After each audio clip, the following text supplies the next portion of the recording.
Support for Louisiana, the state we're in, is provided by... Every day, I go to work for Entergy. I know customers are counting on me. So Entergy is investing millions of dollars to keep the lights on and installing new technology to prevent outages before they happen. Together, we power life.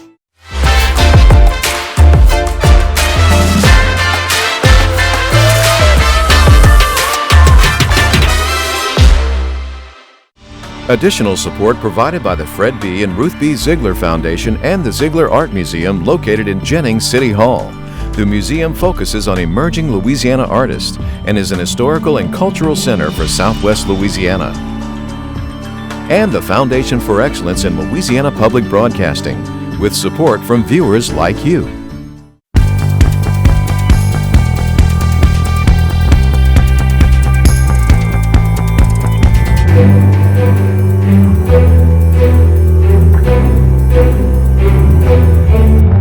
There's a lot of needs that we have to improve, and it's going to take some real leadership. What the state's top watchdogs are saying about the new year. So we wanted to come here and see what it's like, and it's amazing. Baton Rouge is the star of the newest National Treasure storyline. We're advising people on January 11th to go ahead and move that tree outside to the curb, and then we will pick it up either on January 12th, 13th, or 14th. Jefferson Parish asking for Christmas trees for our coast. I'm honored to be riding with him this year as well. Louisiana and the Tournament of Roses Parade. Hi everyone, I'm St.Cyr. And I'm Andre Morrow. We're saying so long to 2022 and looking forward to 2023. So tonight's SWI features examples of good publicity for the state. Plus, after 8 years, it's John Bel Edwards' final year as governor.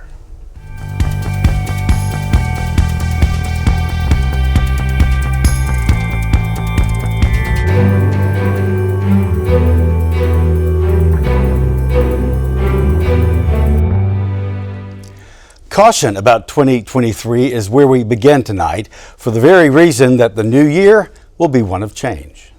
So to look ahead to 2023, I thought I would bring in the top leaders of the top three watchdog groups for Louisiana.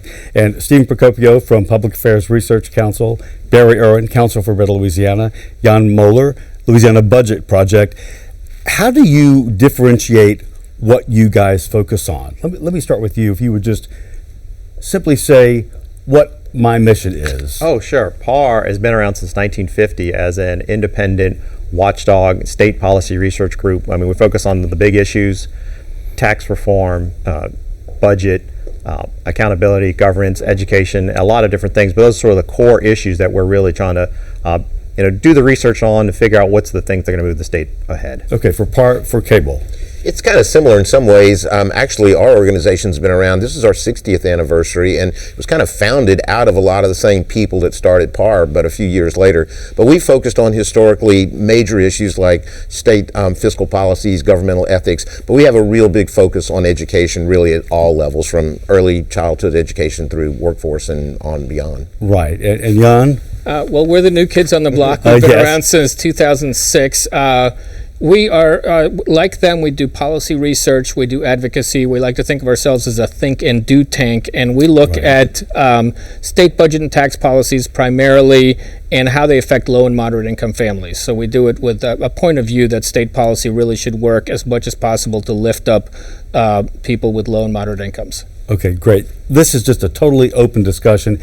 As we're on the cusp of 2023, what do you guys meet about and plan about as you look ahead to a new year, and what will come and what needs to happen ideally in a new year? Steve, can start with you. Well, sure. The first thing is what's going to happen in the legislative session and with the current elected officials. One thing we're looking at, I think a lot of people are, is the budget. We just got good news from the people that do the estimation of how much money we're going to have. Looks like we're going to have a little bit more money than we're planning on. But as PAR and most of the people sitting around here know, we're going to have money that falls off, and we're going to have a fiscal cliff in a couple of years. And we need to start planning for it. And at the very least, we need to make sure that we don't make things worse. So that's one of the big things that we're looking for. Is there a particular item that PAR would push for? Coming out of the session, I mean, we want to see tax reform. I think there's a lot of things. I just don't have a lot of hope for tax reform for major tax reform right before an election. And I think you're talking about the governor's election. There might be others, but we'll get to that. Yeah. And talk forever about that. Also. Barry, education, you said, your top priority, but there are other things too. Yeah, I mean, kind of like Stephen, I think these years prior to or a part of an election, the sessions right before the election or in election years, they tend to be kind of do-nothing things in a lot of ways. There's a lot of posturing. There may be a lot of hot-button issues. I think for us, there's probably not going to be that many things we're pushing as much as there are things that we're keeping an eye on and trying to kind of protect. I do think you'll see some positive change possibly in terms of teacher pay raises, maybe that being an issue now that we have at least some money that maybe not all of it's going to be there in a couple of years, but at least there may be a desire to do that. And I think another issue that we've been working on a lot deals with teacher recruitment and retention, which doesn't get all the headlines, but it's a huge issue in our state. And I actually think there may be a couple of policies that we may try and push during this session that will kind of help with that. And Jan, fairness for all, I think, is one of the things that you would chiefly be looking for, and also people that are disadvantaged. Absolutely, and I want to say, first of all, I agree with most of what Stephen and Barry said. The first object is to make sure they do no harm, and there's always a chance of that, especially in an election year. But I also think, even though the budget's in pretty good shape, there are some particular investments that we need to make, and that we actually have the resources to make. We also have a fiscal cliff in early childhood education. A lot of that, those slots right now for the youngest learners are being paid for with temporary federal, pandemic relief dollars. We need to find some ways to fund those for the long term. And we also have a child welfare system that is collapsing in this state, and we have a juvenile justice system that has pretty much collapsed in this state. So there are some areas where very vulnerable people are not being served by the programs we have, and we really need to think seriously about reinvesting some of the money that we now have and doing it in a way that helps people who are really the least fortunate. And to everybody, on that point, what can be done about some of those huge issues that we have seen spiral out of control in the wrong direction this past year, really? Well, some of the specific things that Jan was talking about, you're looking at, the social net, the social services. I mean, that's really, I think more people would help a lot. Now, it takes a while. Even if you have more people, you have to make sure they get trained and put in there. So it's not an instant, paid, right? Yes. So it's not an instant panacea, but I think they need to bring in more people. So there is a little pot of recurring money. I think that probably should be at the top of the list of things to do. And similarly, as juvenile justice as well. We are in a crisis. Again, that's going to take a while. There are facilities need to be built. There's people that you need to bring in and get them paid. So I think those things should be at the top of the list. And then after that, education obviously is important for a whole host of reasons. And the wide things from early childhood, I think, is a priority, particularly with the issues and the federal money going away, but also K through 12, higher education, and just workforce initiatives. I think that's going to use up the money pretty quick after that. But that's what screams to me, though, is education, because all you have to do is be reminded yearly that we rank at the bottom, and at some point we've got to be doing something, feeding and giving resources to be stronger from the start. So all of a sudden we can be, we're not 45th or 6th, we're in the 30s, or maybe even better than that at some point. But soon, we're not talking about like a decade down the road. We don't have that much time to waste, I don't think. Well, I totally agree with you. And I think one thing that's happened here recently in the last few years, we've really seen how we've kind of gone down in some areas of education, particularly in the area of early literacy, early learning. Yes. And we've seen our neighbor Mississippi kind of moving in the opposite direction, where they've actually gone from really basically tied with us to up in the 30s, like you just mentioned.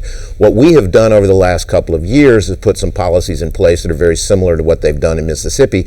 And while they haven't totally had a chance to kick in yet, if there's any little silver lining from things that have come after COVID, we've seen at least some indication that maybe our kids didn't lose ground as much as they did in other states, particularly in the reading area, and actually even grew a little bit, in the reading area. And when you're coming out of COVID with actually some, even though very slight improvement, hopefully that's an encouraging sign for the next few years to come. So encouraging, but when you say next few years, how quickly can there be some significant movement?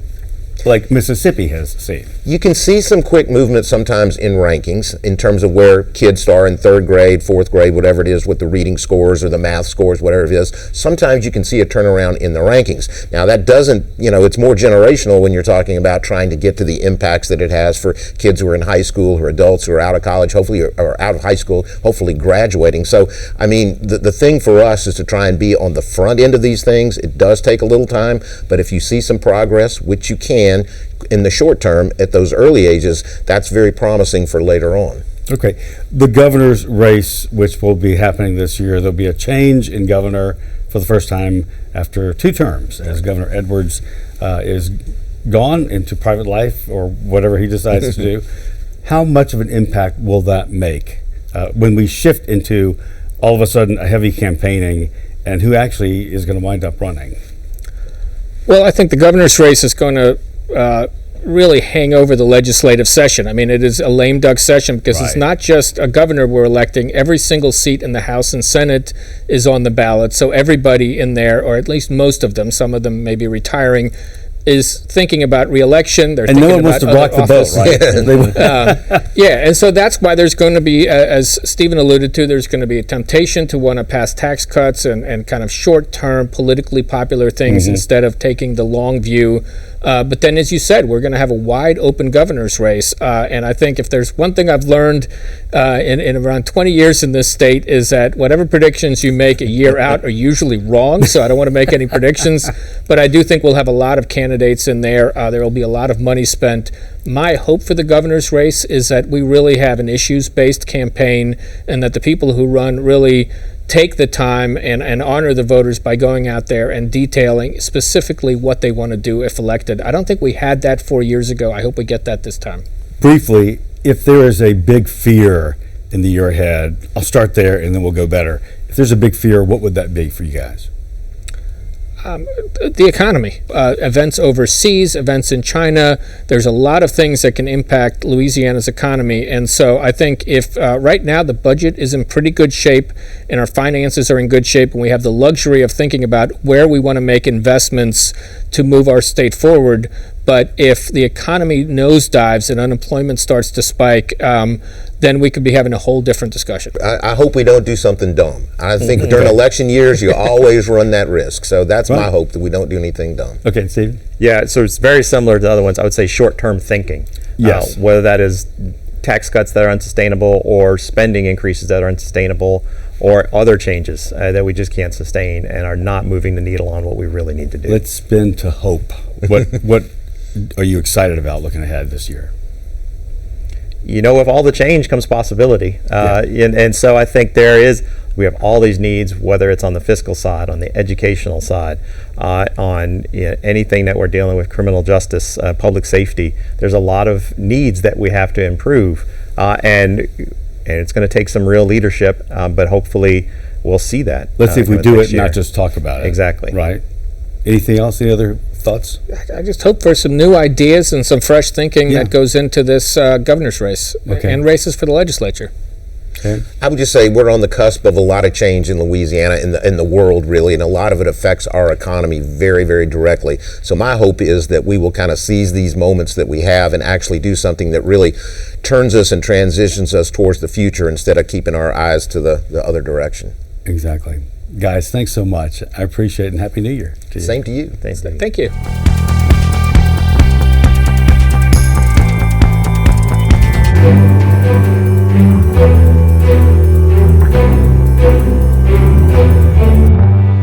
Jefferson Parish Christmas Tree Recycling Shoreline Protection Project is in its 30th year of action. The organization's goal is to keep Christmas trees from filling up landfills and save Louisiana's coast in the process. I spoke with Michelle Gonzales, the Coastal Management Director for Jefferson Parish, about the ongoing effort to relieve Louisiana's coast.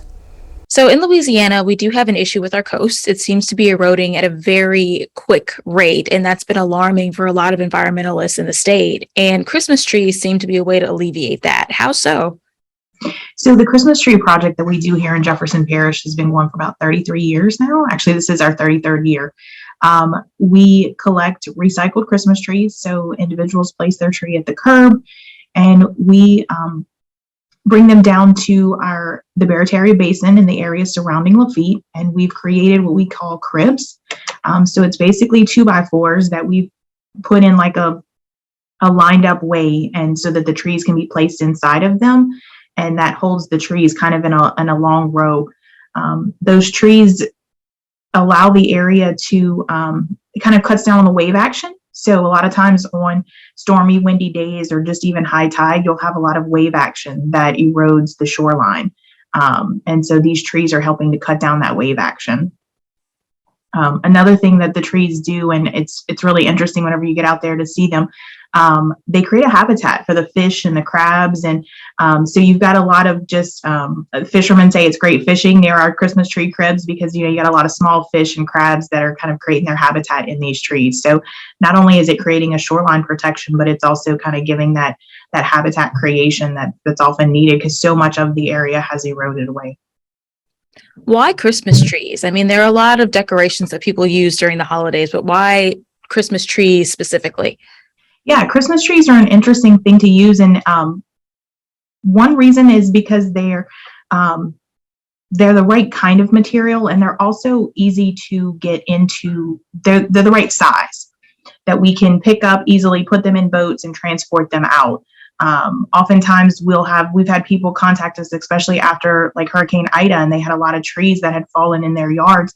Those trees are really big and difficult to get into boats and out into the marsh. And so these just seem to be the perfect size.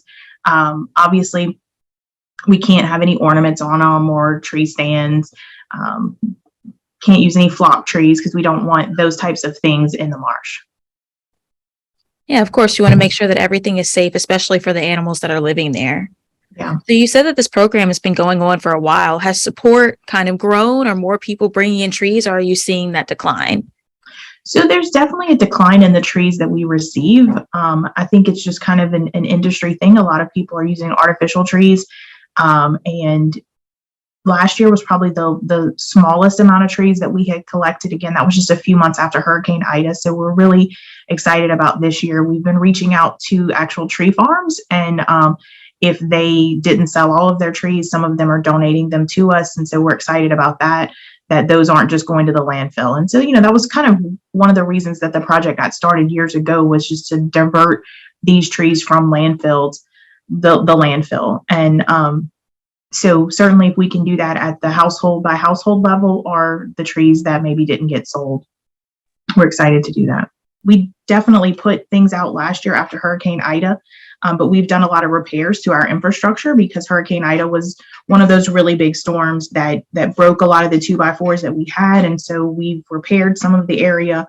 Excited to get, also this year, we hope to have more volunteers coming to work with the project. In the past 2 years, we've had to limit volunteers because of COVID and various things. And so this will kind of really be our first year inviting volunteers to come back out and help us with the trees. Yeah, so that's really exciting, being able to save the land and make sure that everything is okay, especially, like I said earlier, for the animals that live there. So if you want to donate a tree and you want to help with this effort, what do you need to do? We're advising people on January 11th to go ahead and move that tree outside to the curb, and then we will pick it up either on January 12th, 13th, or 14th, your regular garbage collection day. But certainly want to encourage people, if you live in New Orleans or St. Charles or some of the surrounding communities, a lot of the communities here do a project with their Christmas trees. So tune in to see what might be happening in your area also. All right, well, it looks like we are running out of time. Is there anything else anybody needs to know? Our volunteer event this year is going to be on February 4th, and it happens in Lower Lafitte. You can certainly check our website, jeffparish.net, and search for the Christmas Tree Project. All right, well, thank you so much for sitting down and talking with us. I appreciate it. No problem. Thank you.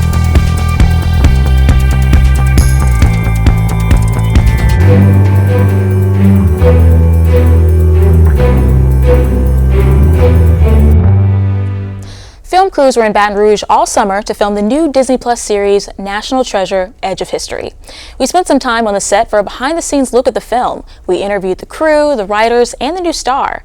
The spinoff from the 2004 hit film starring Nicolas Cage remains full of mystery, including whether Cage will eventually join the cast. To the rest of the world, Baton Rouge may seem like a folktale. Hot, humid, and shrouded in a mystery. It's a part of the country so alluring, it grabbed the attention of film producer and screenwriter duo Mary Ann and Cormac Wibberley. It's sort of this mythical town when you hear it in songs all the time.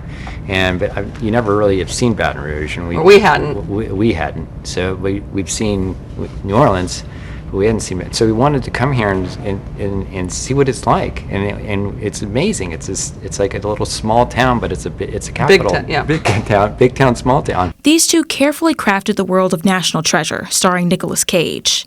Now it seems Louisiana will be a part of the newest storyline, with Baton Rouge right at its center. The cool factor was it has history and it's beautiful. In the Mississippi, we really always wanted to play into the storyline of the historical of the treasure. This holds a clue to a treasure of utmost importance. The Disney Plus series, National Treasure: Edge of History, follows a young girl on a mission to uncover family secrets. She does that through a hunt for Pan-American treasure. The series lead, Lizette Oliveira, was excited to take on the role as Jess Valenzuela. It's a dream come true. I would consider Jess to be a bit different from Nick's character in the original franchise, but in the similar mind that they have a very quick ability to solve puzzles and to be able to move quickly on their feet when problems arise. But it's been a really good experience. I think there's a lot of liberating feeling to play such an intelligent young woman. So I think it's honestly a dream come true. Oliveira says her character is close to her own personality and identity. Valenzuela is a dreamer of Mexican-American heritage. She's an intelligent young woman. She is strong. She's stubborn, which I love about her. And she has such a big heart and operates through so much passion. And to see my culture represented in a way that feels truthful to me is really, really important. And I know it will be for so many. But Oliveira isn't the only star of this series. That girl gave us a very big clue. Catherine Zeta-Jones plays the antagonist who will stop at nothing to get what she wants. I play Billy Pierce. She's a black market antiquity dealer, and she plays a cat and mouse game with Jess. We find the 3 boxes. We find the treasure. If you do decide to tune in, you'll see lots of Baton Rouge landmarks and maybe a few familiar faces in the background. The series went live on Disney Plus December 12th. It's expected to have 10 episodes. I have an idea where to start. What?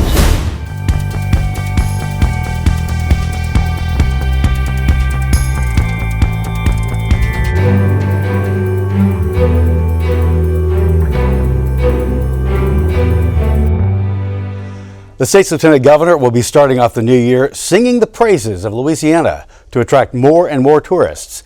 The idea to put a state float in the nation's biggest parades has been a hit. So for a second year in a row, Billy Nungesser is ringing in the new year at the Tournament of Roses parade in Pasadena, California.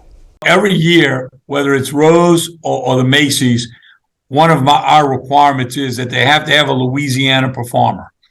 We give them several names and we go back and forth. When we did John Batiste and Macy's, nobody thought it was a big enough name, and then he wins all these Grammys. So it was good luck for him.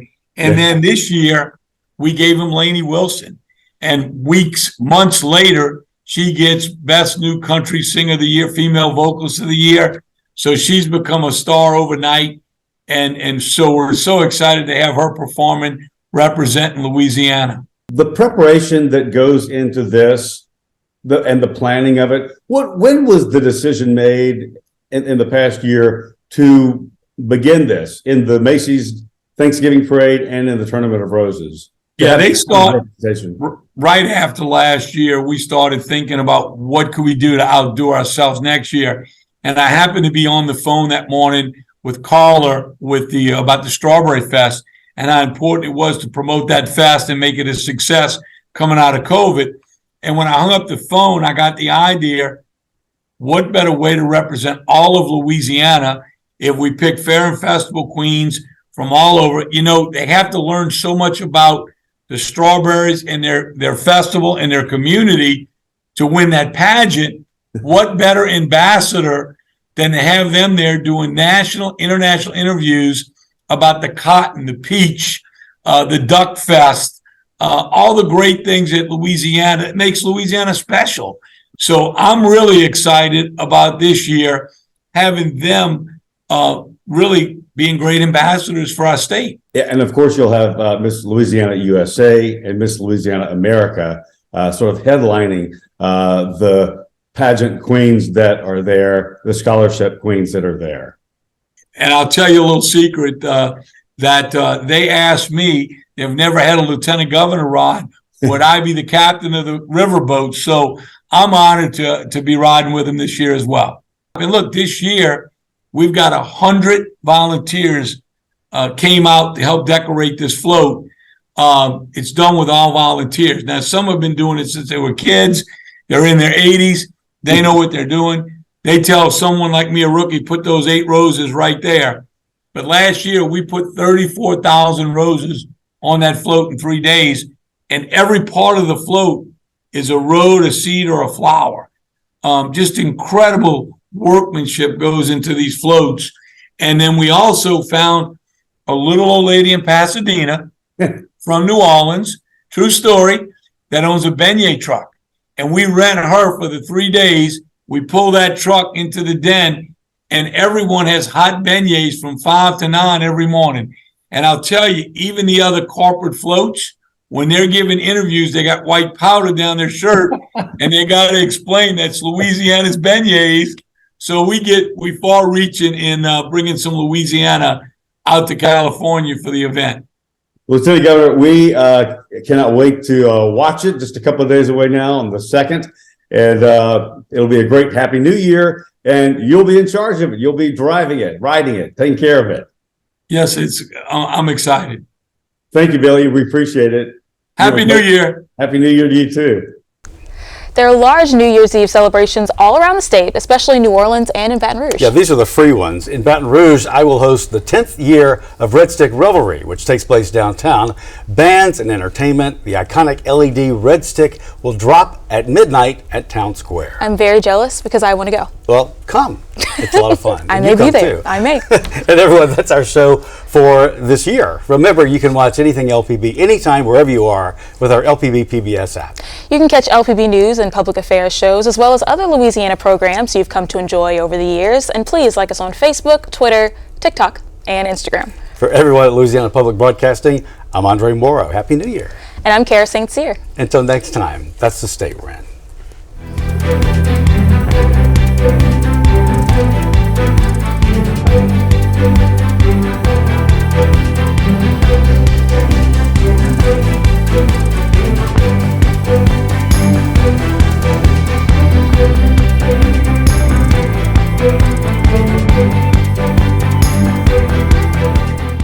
Every day, I go to work for Entergy. I know customers are counting on me. So Entergy is investing millions of dollars to keep the lights on and installing new technology to prevent outages before they happen. Together. We power life.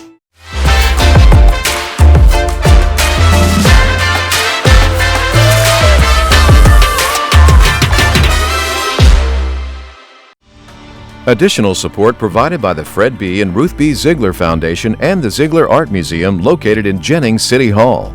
The museum focuses on emerging Louisiana artists and is an historical and cultural center for Southwest Louisiana. And the Foundation for Excellence in Louisiana Public Broadcasting, with support from viewers like you.